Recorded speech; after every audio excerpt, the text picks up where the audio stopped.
Apakah makan bergizi gratis itu penting? Sangat penting. Tetapi kalau dalam konteks pasal 31 Undang-Undang Dasar, yang lebih penting pendidikannya dalam arti teknis, kurikulum, peralatan, kualitas guru, fasilitas sekolah dan sebagainya. Itu yang lebih dipentingkan. Ada orang mau naik pangkat untuk sespim, nggak bisa. Selalu konon harus bayar. Sudah saya titip, ini orang baik loh. Negara ini bisa bubar tahun 2030 kan kalau kata Pak Prabowo. Kalau kita tidak mau memperbaiki diri, ini kata Pak Prabowo tahun 2018 ya, bulan Juni. Kalau kita tidak mau memperbaiki diri, masih seperti ini juga, maka tahun 2030 Indonesia ini bubar. Ketika negara dijalankan tanpa etika, hukum tak lagi bernilai sebagai norma, berubah menjadi formalitas belaka, lalu menjelma menjadi alat kekuasaan. Maka saat itu nilai kebangsaan dipertaruhkan. Selamat datang di Diskursus Network bersama saya Taufik Basari.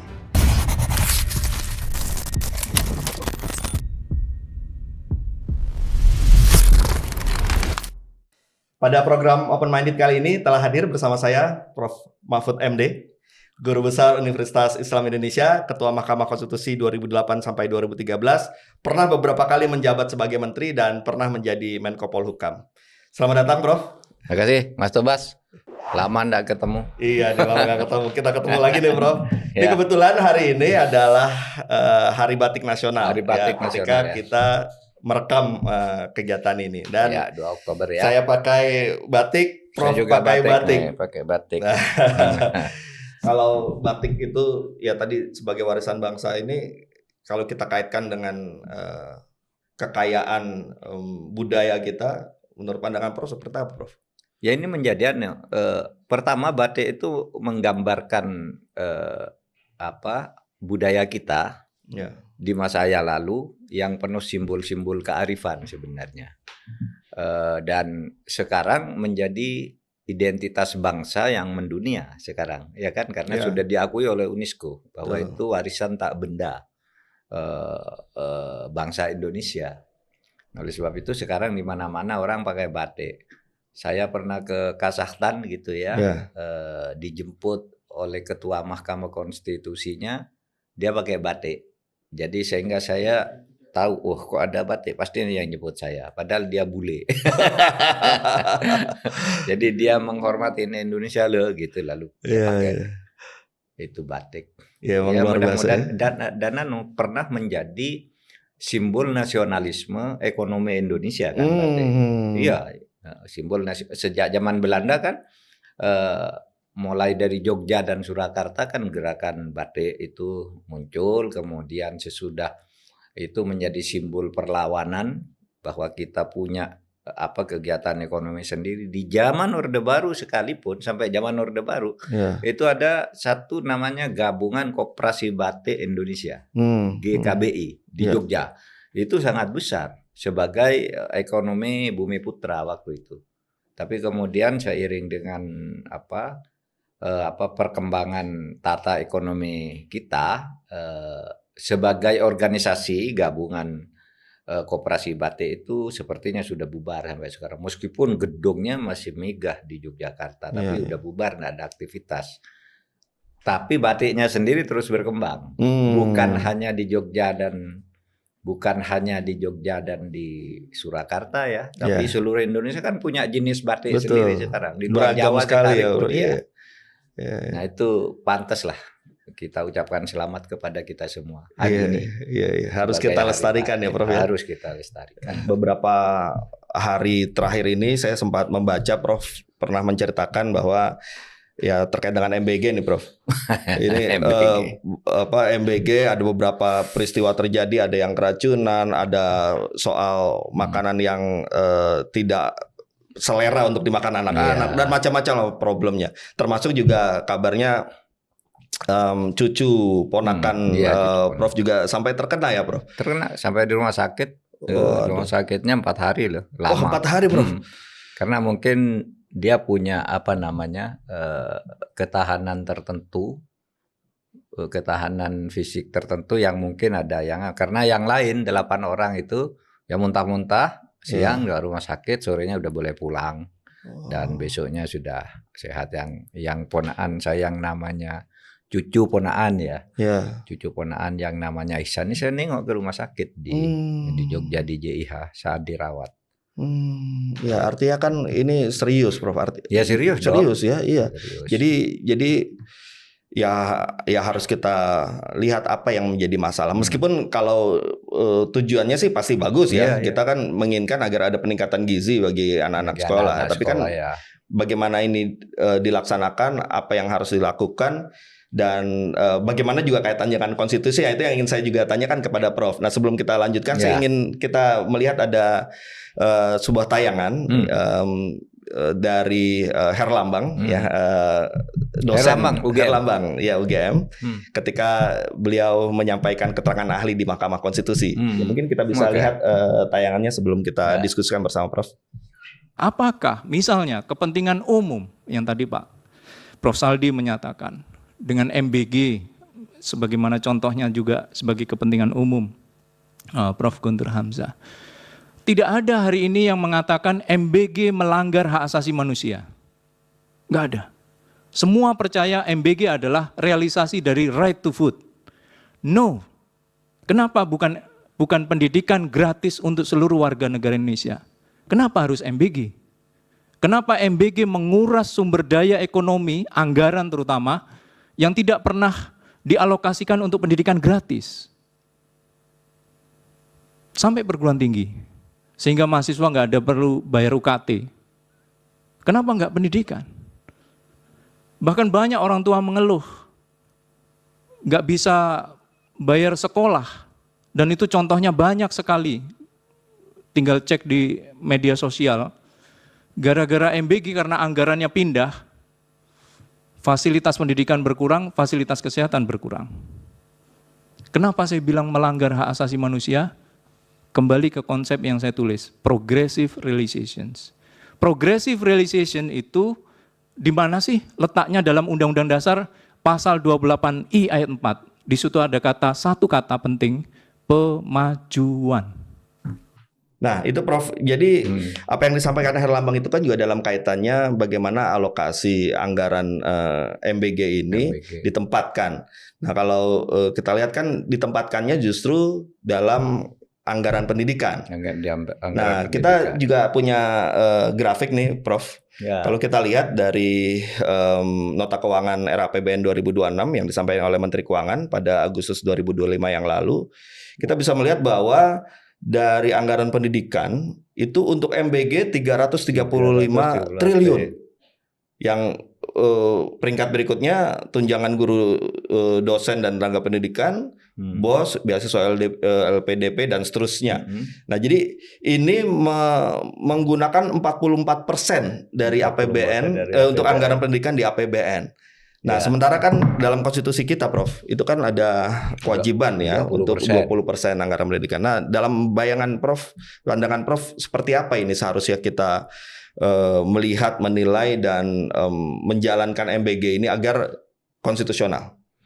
Ya kalau kita lihat angka ini ya, taruhlah ini 20% dari APBN seluruhnya. Kalau kita anggap MBG itu bagian dari pendidikan, mungkin kurang tepat ya.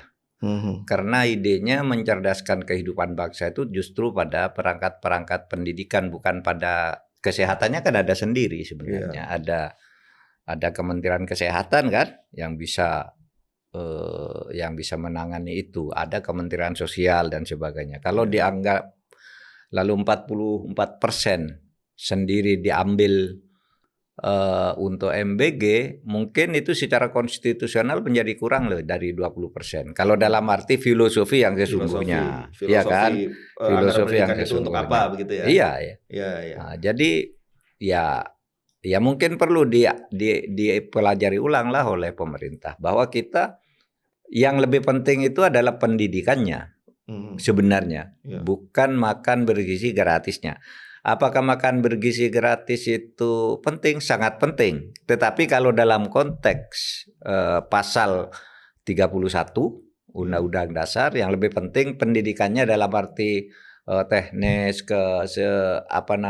kurikulum, peralatan, kualitas guru, fasilitas sekolah dan sebagainya.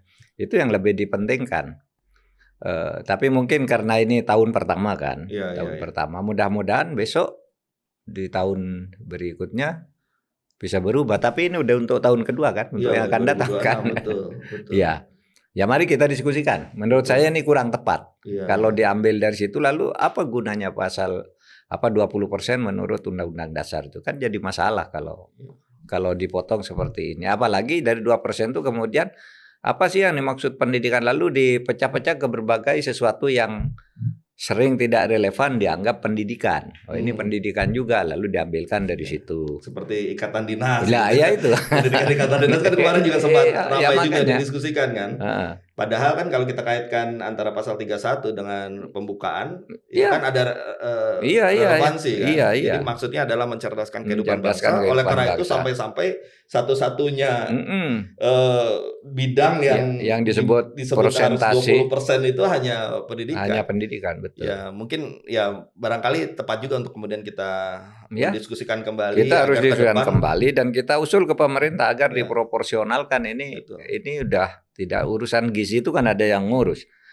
Seluruh kebutuhan bangsa dan negara itu kan sudah dibagi habiskan kepada menteri ini, menteri ini, menteri itu, badan ini, badan itu. Nah, harusnya diambilkan dari situ urusan gizi itu. Lalu jangan mengurangi dari kualitas materi pendidikannya itu sendiri, bukan gizi orang yang mau dididik. Itu penting, sangat penting, tidak kalah penting gitu ya. Tetapi bukan itu tempatnya menurut saya. Ya, lain cerita kalau misalnya ternyata pos anggaran MBG ini ada di pos yang lain gitu ya. Nah, tidak mengambil dari 20%. Karena kan ya itu tadi karena konstitusi sudah mengikat harus 20%. Nah, itu yang jadi masalah sebenarnya. Untuk mutu pendidikan kan itu. Untuk mutu pendidikan. Makanya teman saya tadi Herlambang mengingatkan itu. Mengingatkan itu juga kan ada masalah karena akhirnya karena mengurangi anggaran pendidikan, tujuan kita mencerdaskan kehidupan bangsa kan menjadi sedikit terganggu. Ya, mudah-mudahan ke depan nanti dengan bergulirnya isu ini bisa menjadi pertimbangan agar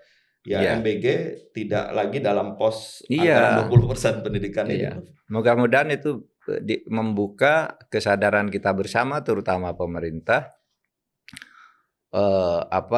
untuk memikirkan kembali posisi penting, sangat penting, udah pasti ya kita sepakat penting untuk makan bergizi gratis, itu sangat penting, kita dukung sepenuhnya. Tapi pendidikan juga bunyi konstitusi itu kan sebenarnya untuk kualitas pendidikan dengan berbagai apa yang sudah diputuskan oleh Mahkamah Konstitusi dulu zaman Pak Jimli kan sudah pernah kan sebenarnya anggaran pendidikan tuh untuk ini gitu kan sudah ada sebenarnya arahannya. Nah kalau mau makan gizi gratis tentu mau dari mana, yang mengelola siapa. Nah masalah lain sekarang terkait MBG ini kan tata kelolanya belum ada, iya kan? Iya. Sehingga kalau Anda atau kita nih mau ngeritik, kriteria kritiknya apa, parameter kritiknya apa?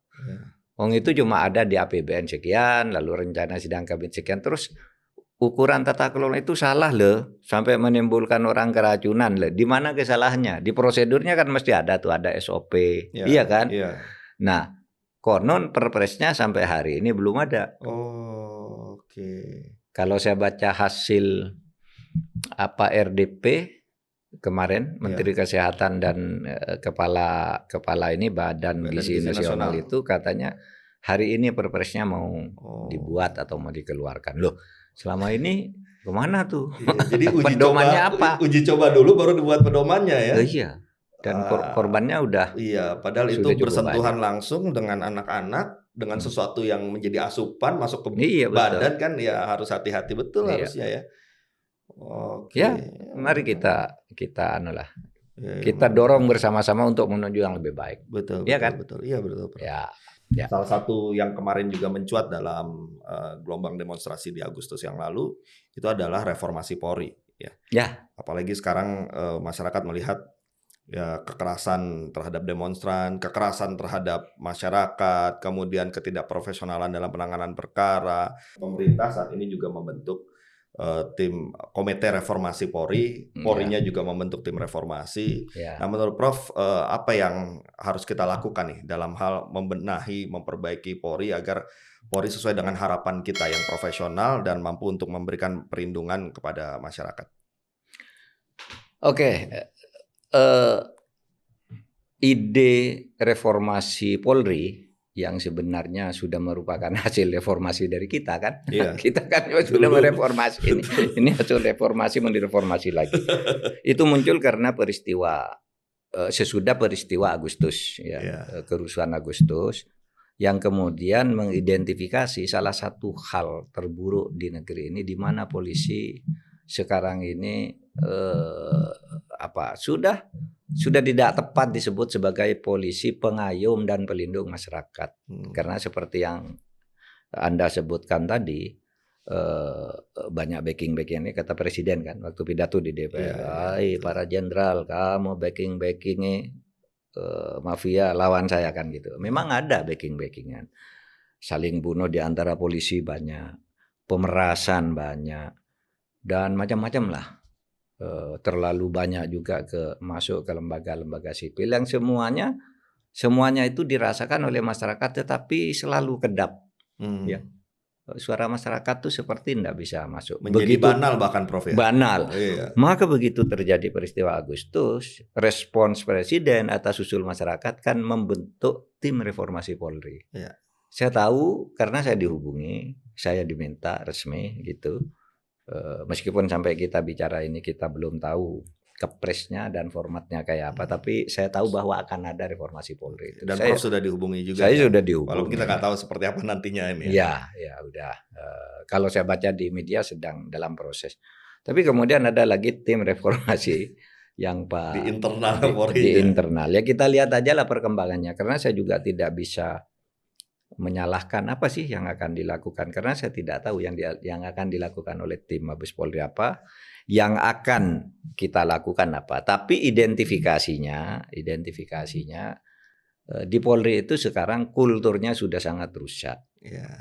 Misalnya rekrutmen, mulai dari, saya punya bukti karena saya pernah mantan Menko, laporan-laporan, bahkan saya sendiri itu mau masukkan orang dengan cara baik-baik, benar dan bagus hasilnya, ditolak.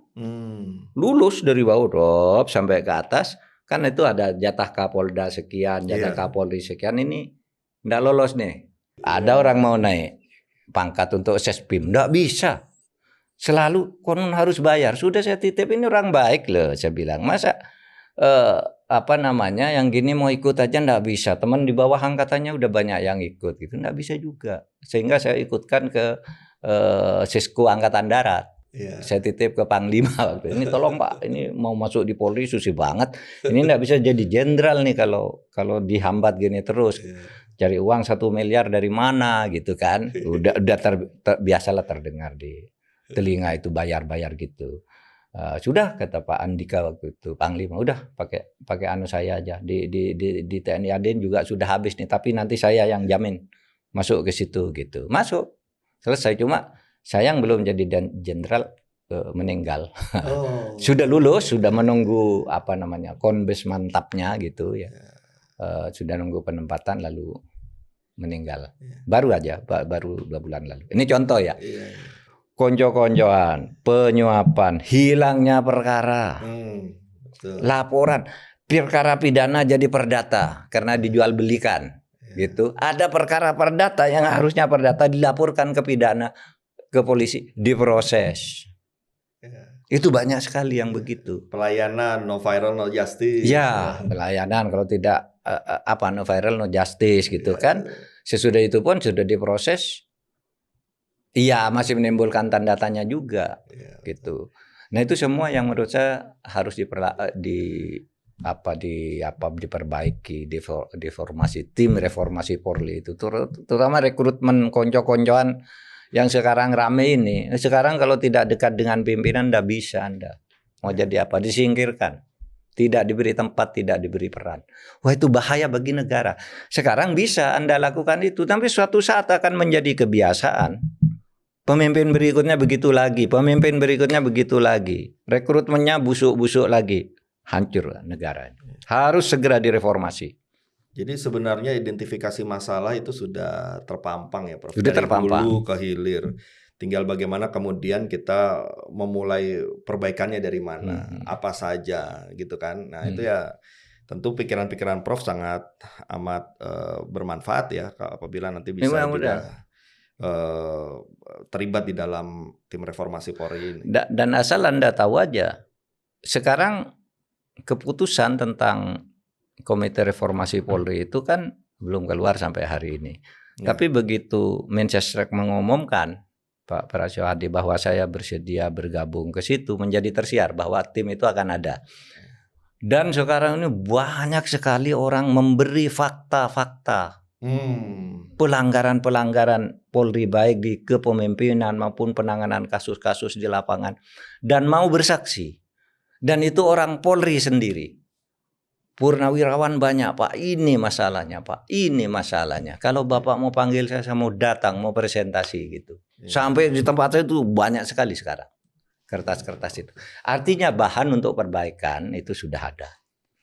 Gitu. Oke. Nah, Prof, ini kan sebenarnya di dalam tubuh Polri pun juga ada polisi-polisi yang baik gitu ya. Tapi banyak. Karena lingkungannya justru malah yang baik tersingkir. Nah, ini kan ketika kita ingin melakukan reformasi, ingin melakukan perubahan, ini kan sebenarnya kembali lagi dalam rangka kita ingin kita mencintai Polri, kita ingin punya institusi Polri yang lebih baik lah dan profesional ya. Nah ini kan segala yang tadi kita diskusikan ini bagaimana menempatkan suatu program dalam anggaran, bagaimana pelaksanaannya, itu kan juga terkait dengan bagaimana negara ini dikelola, Prof.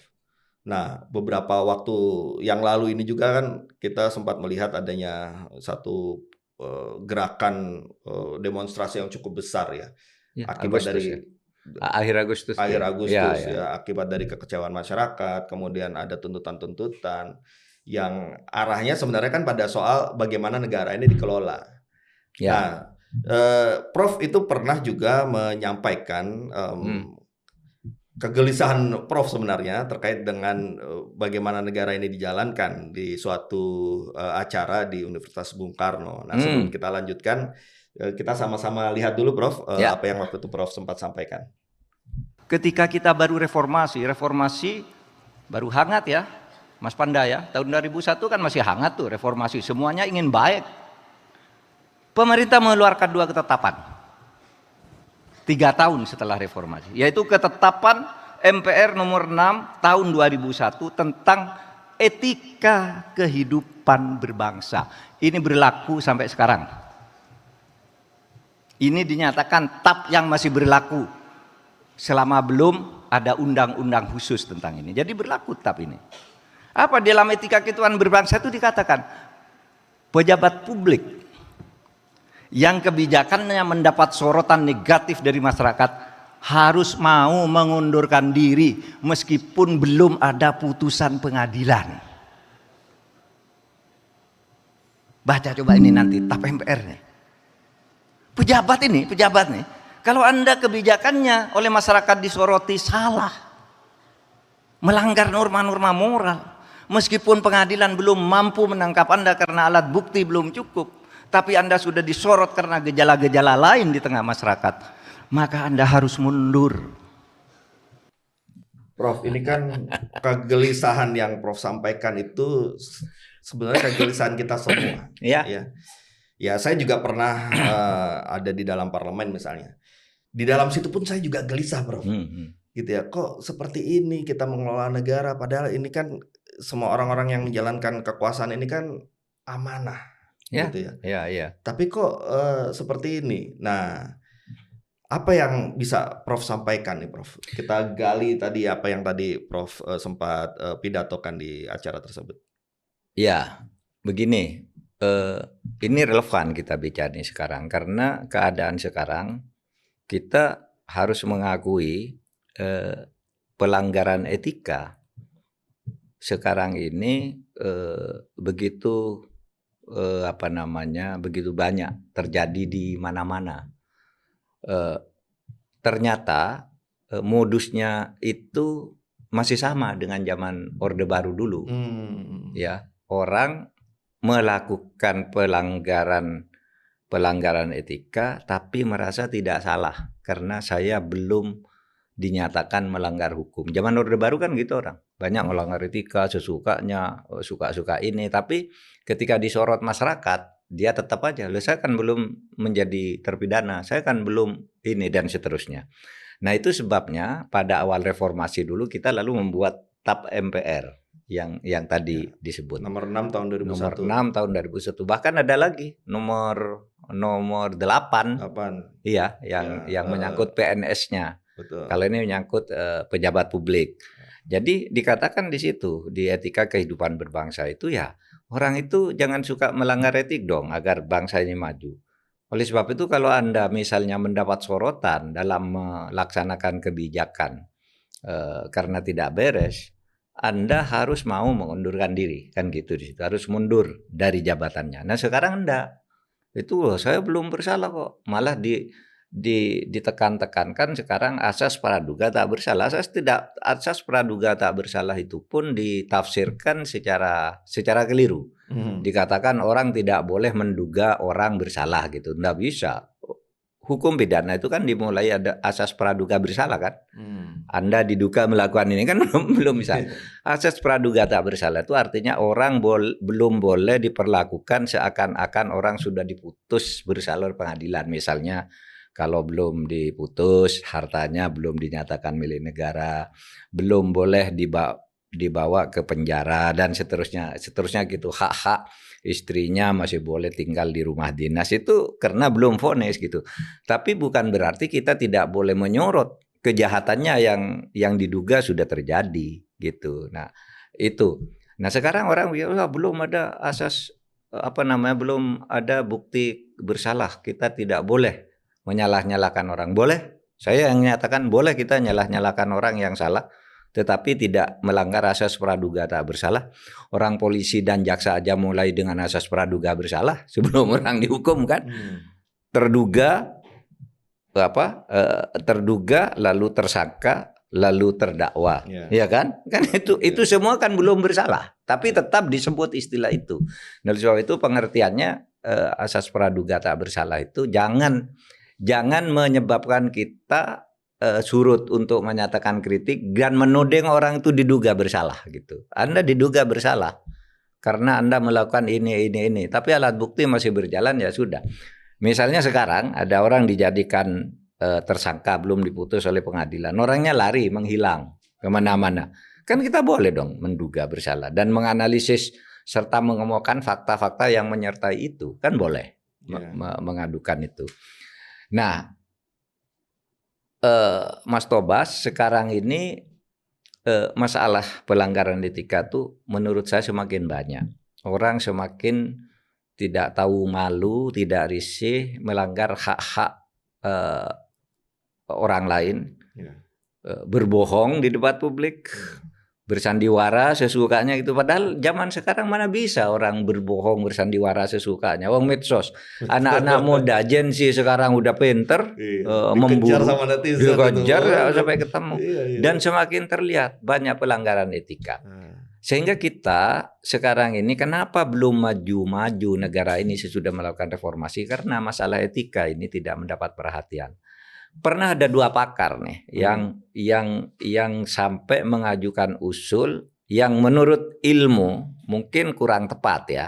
Gini, misalnya Profesor Yasir Rashid itu kan dulu pernah berteriak ketika menjadi Menpan agar negara ini membuat satu undang-undang tentang etika kebebasan, etika berbangsa, undang-undang tentang etika berbangsa. Waktu itu saya tanya, etika itu tidak bisa jadi undang-undang. Kalau undang-undang itu sudah norma, bukan etika, kan itu kan norma hukum kan? Sebagai tataran nilai dia. Iya kan? Iya betul. Iya, etika itu pemandu dari atas. Kalau dibuat undang-undang sudah menjadi hukum. Ya kan? Kalau hukum itu sudah etika yang dikristalisasikan, dan itu semua undang-undang itu kan sebenarnya yang sudah ada itu kan kristalisasi etika kan. Dijadikan undang-undang ini, undang itu kan etika, moral, agama, budaya masuk di situ semua.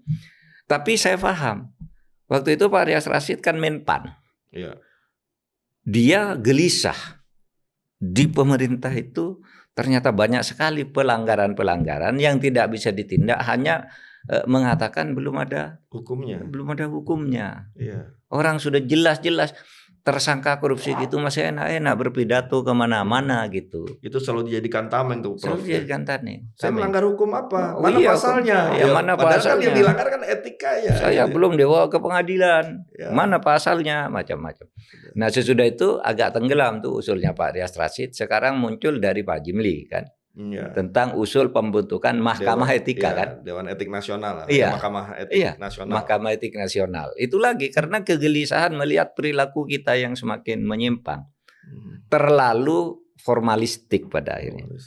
Bertindak kemudian ya sudah ada hukumnya. Hukumnya benar gitu. Padahal sekarang ini sudah berkembang ya di negara kita ini identifikasi secara ilmiah tentang hukum, tentang berkembangnya teori apa yang dikemukakan oleh Kim Lin. Kim Lin itu guru besar di Princeton University tentang autocratic legalism. Ya. Itu kan, ya. Di mana hukum itu dijadikan alat untuk membenarkan kehendak penguasa. Ya. Polanya ada 4 paling enggak. Ya. Itu pola autocratic legalism. Kalau pemerintah ingin ini, kok tidak ada aturannya? Segera dibuat aturan agar sesuai dengan kehendak pemerintah meskipun rakyat tidak suka. Oleh sebab itu lalu tidak ada meaningful participation. Ya kan? Tidak ada aturan, buat. Kalau ada aturan, ubah aturannya. Ubahnya diam-diam pula. Mengubahnya bisa di sebuah hotel dan sebagainya. Kalau digeruduk rame-rame baru mengaku, oh, enggak ini udah terbuka, cuma ini macam-macam lah. Itu kan sudah ada aturannya, diubah. Lalu kalau misalnya resistensi masyarakat terlalu berat, terlalu besar untuk dihadapi, untuk melakukan perubahan ini, udah masuk lewat pintu belakang, batalkan lewat Mahkamah Konstitusi. Itu persis yang dikatakan oleh Kim Lin. Iya. Itu. Kalau enggak, ini yang sekarang banyak. Kalau enggak, susahlah mencari kesepakatan dengan rakyat itu. Sudah dibuat tadi di undang-undang. Ketentuan lebih lanjut tentang ini diatur dengan peraturan presiden. Nah, nanti presiden buat apa-apa yang tadi ditolak DPR masuk lagi di sini. Nah, itu atribusi kewenangan digunakan di situ, dimasukkan di undang-undang agar ini diatur lebih lanjut, lalu semua hal penting diserahkan lagi. Apakah itu boleh ya? Memang begitu ilmu perundang-undangan, kalau tidak bisa diatur di atas terlalu jelimet, biar presiden. Asumsinya presiden itu seorang negarawan, seorang baik, sehingga pasti yang baik-baik lah yang diatur gitu. Jadi tidak salah juga. Tetapi kemudian sekarang ini tampaknya bertemu dengan teorinya Kim Lin itu Ya, tentang menjadi pola ya, Prof. Menjadi pola. Nah ini bahaya tidak bagus lah ke depan. Percayalah anak-anak generasi mendatang itu pinter-pinter dan punya alat untuk tahu dan punya alat untuk melawan penipuan. Dan itu berbahaya. Ya. Melawan ketidakjujuran, melawan pelanggaran etik atas nama kebenaran hukum formal, itu bahaya. Kalau mengkristal secara tiba-tiba, menggumpal gitu, ya bisa terjadi. Contoh kecil yang bulan Agustus. Iya kan. Betul. Kalau bisa lebih besar kan bahaya kita. Kan kita sayang kepada bangsa ini. Ketika kita bicara agak kritis gitu ya kan, karena kita sayang. Bangsa ini udah banyak memberi kebaikan kepada kita ya. Jadi jangan dibiarkan ini dirusak oleh keserakahan, keculasan dalam berpolitik. Kritik itu kan justru tanda sayang ya. Tanda sayang. Jadi jangan kemudian melihat kritik itu sebagai satu serangan. Ya. Tapi justru itu adalah satu masukan atas rasa sayang yang punya tujuan baik, harusnya kan begitu. Nah, kalau tadi yang Prof sampaikan soal autocratic legalism itu, apa yang tadi Prof sampaikan kan akhirnya familiar, Prof. Jadi kalau orang mendengarkan tadi penjelasan Prof, wah ini kan sepertinya apa yang terpampang di depan mata saya, kan begitu. Nah, artinya itu bukan hal-hal yang jauh, itu terjadi dan harus kita perbaiki. Iya, betul. Kan begitu. Betul. Nah, inilah yang menurut saya perlu untuk adanya suatu kesadaran kolektif ya untuk mengkritik gitu. Ya, iya. Dan selama ini kan misalnya ternyata praktek-praktek itu berjalan, tapi masyarakatnya tidak peduli karena Iya. menjadi pragmatis, itu urusan yang berkuasa, Iya. tidak perlu kita urusi. Nah akhirnya itu terus akan berlanjut ya karena praktek itu bisa berjalan kalau di dalam ruang tertutup tidak dikritik, ya udah Iya. akan terus berlanjut. Iya. Oleh karena itu kekritisan menjadi penting ya, Prof. Menjadi penting, dan kritik harus konstruktif. Ya seperti kita tadi ngeritik kan, MBG. Kan kita puji MBG itu programnya bagus, tapi tetap kita kritik. Itu mekanismenya harus diperbaiki, dasar hukumnya harus diperbaiki, dan jangan menabrak prinsip lain yang sudah ditetapkan, yaitu tentang mutu pendidikan. Mutu kesehatan itu kan ada yang ngurus sendiri. Ya, itu kan kritik yang konstruktif kan. Tidak bermaksud menyatakan tutup itu MBG, kita tidak mengatakan gitu kan. Nah, itu namanya konstruktif. Yang benar kita katakan benar, kurangnya kita beritahukan. Karena itu untuk kepentingan kita bersama. Nah, kan kalau kita bicara soal etika dan kita ingin menegakkan etika itu, kalau menurut pandangan saya, Prof, itu kan ada dua segi ya. Struktural dan kultural. Ya. Kalau struktural kan kaitannya tadi yang seperti kita diskusikan, bagaimana kita mempunyai legislasi, punya regulasi yang kemudian menormakan nilai etik itu, membangun sistem pencegahan dan sebagainya. Nah, kalau kultural kan lebih kepada keteladanan. Nah, kira-kira bagaimana supaya dua hal ini dapat terwujud dan dua-duanya bisa berjalan, karena kan kita ingin ada perbaikan nih, Prof. Harusnya kan diawali oleh kesadaran bahwa ya memang kita tidak baik-baik saja ini, kekuasaan tidak sedang baik-baik saja, harus diperbaiki. Kalau sudah ada kesadaran itu, lantas langkah apa yang harus dilakukan, Prof? Sebenarnya kalau menurut saya yang kita rasakan itu sekarang itu keteladanan kan yang tidak ada. Saya selalu mengatakan aturan-aturan apa yang kita tidak punya untuk memperbaiki negara ini sudah punya. Cukup lengkap ya, Prof. Dari zaman reformasi sudah banyak undang-undang, aturan-aturan yang kita buat ya. Tapi keteladanan tidak ada. Oleh sebab itu keteladanan itu dari mana sih? Biasanya kan karena kita ini kan paternalistik ya. Ya dari para pimpinan.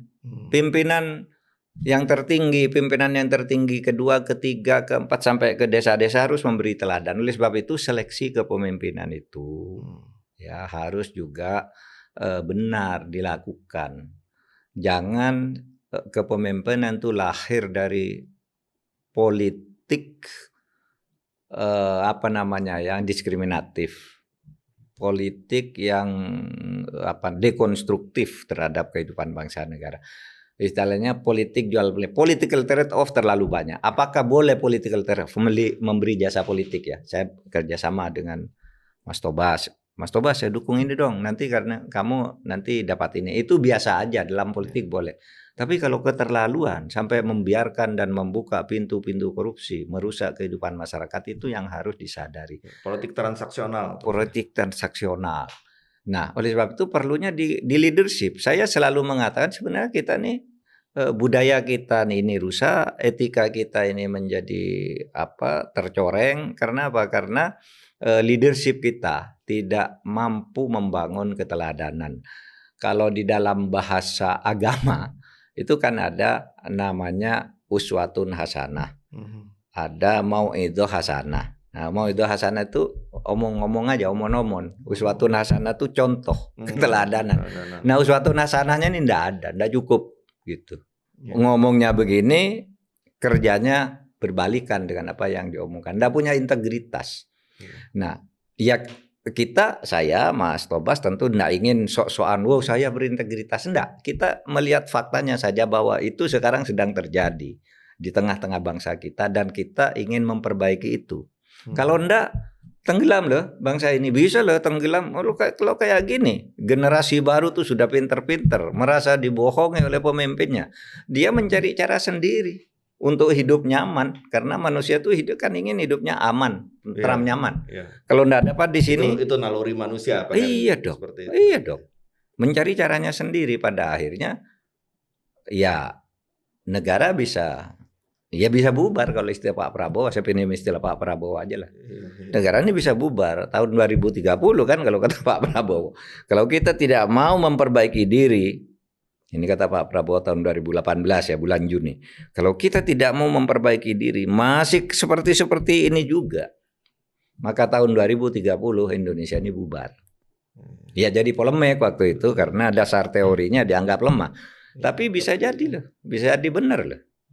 Berangkat dari fakta-fakta pengalaman bisa mengarah ke situ juga. Bisa. Akhirnya yang katanya kita ingin Indonesia emas ya menjadi Indonesia cemas karena kita juga khawatir sekarang kan kalau prakteknya terus begini tanpa ada perbaikan, ya semakin cemas kita. Karena itu memang perbaikan menjadi suatu keharusan. Menjadi satu keharusan. Nah tadi kan Prof juga bicara soal keteladanan pemimpin-pemimpin yang sebenarnya kalau dalam sistem yang dibangun di negara kita kan salah satu instrumen yang menjadi penting adalah partai politik.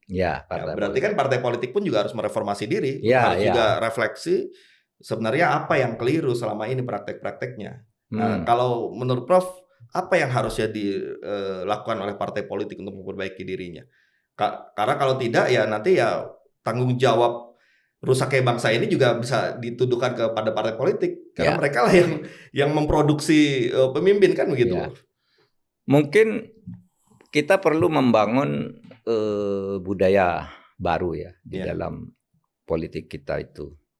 Budaya baru itu artinya kita kan tidak harus juga alergi terhadap apa yang berlaku di luar negeri.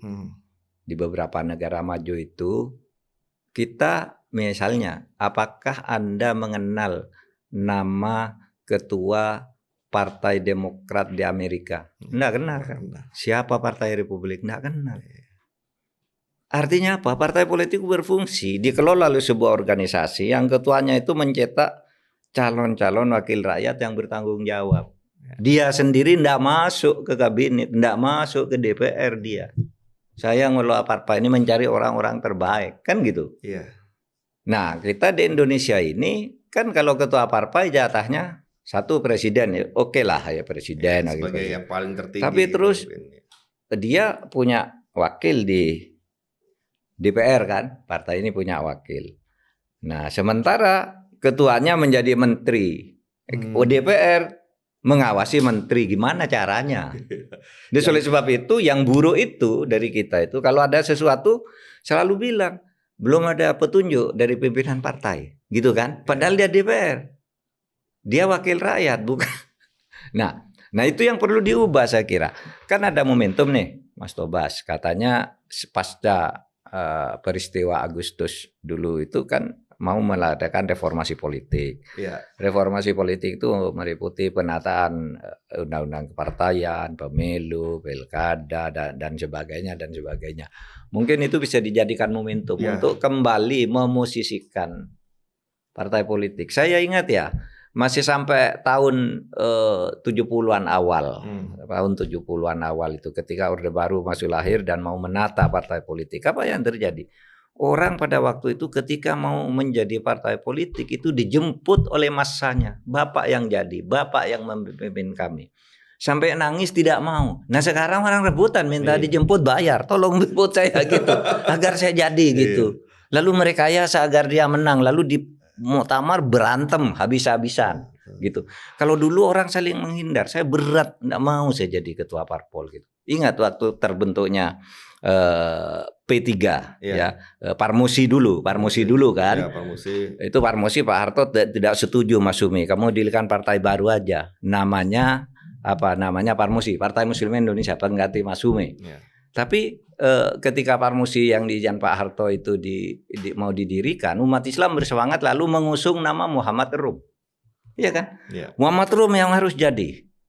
Tokoh Parmusi lama, tokoh Mas Sumi lama gitu. Pemerintah tidak setuju, memberi sinyal. Tidak setuju saya. Muhammad Rum karena dia orang lama. Muktamarnya di Malang memilih Muhammad Rum. Nggak mau diintervensi, tapi akhirnya pemerintah turun tangan, ini tidak disahkan, lalu muncul nama baru ya, Jarnawi Hadikusumo dilawan oleh Lukman Harun, lalu muncul nama Mentareja ya John Naru kan gitu. Nah, artinya saya ingin mengatakan dulu tuh orang, partai politik sangat independen memilih pimpinannya sendiri dan rakyatnya yang mengusulkan sampai nangis-nangis. Dari bawah, Oh kekuatan iya, dari bawah iya yang kan dulu mendorong partai Nasir, kan gitu kan. Ya. Orang yang minta betul. Wahid Hasyim ketika memimpin NU, sama orang nangis-nangis, harus Anda yang memimpin. Nggak ada yang bisa memimpin kami. Semuanya tunduk. Sekarang rebutan. Orang baru muncul aja udah mau jadi pemimpin di situ. Rebutan, sikut-sikutan, Sikut-sikutan. saling bayar. Iya, saling bayar. Nah, itu. Nah, saya kira kita harus kembali ke era semangatnya ya. Bukan tata kelolanya, tetapi semangatnya dimunculkan dalam tata kelola baru di mana orang itu tidak mau menonjolkan diri, menyatakan bahwa saya yang layak memimpin, tapi harus muncul dari bawah. Iya, betul.